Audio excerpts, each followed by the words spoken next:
Is your phone's keyboard not working properly, or have you changed settings that you'd like to revert to default? In this video, I'll show you an interesting and useful option that allows you to reset your keyboard settings and return it to factory values. This is an easy way to fix keyboard issues and refresh its functionality. Let's get started. So, here's how you do it. First, find the settings on your phone and open them. Once you're in the settings, the next step is to scroll down and find an option called General Management. When you find it, tap on it to open it. On the Keyboard and Language Settings page, you'll see several options. Look for Samsung Keyboard Settings and tap on it. Once you've done that and you're on the Samsung Keyboard Settings page, the next step is to scroll down a bit and look for the option called Reset to Default Settings. Tap on it when you find it.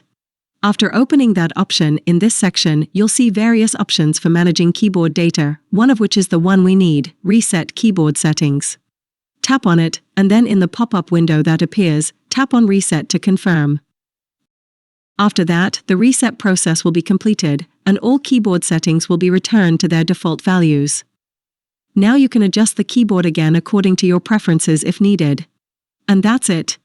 If this video was helpful, make sure to leave a like, share it with your friends, and subscribe to my channel for more tutorials like this. Don't forget to turn on the bell so you'll be the first to know when I upload a new video. Also, leave a comment if you have any questions or suggestions for future tutorials. Thanks for watching, and see you soon.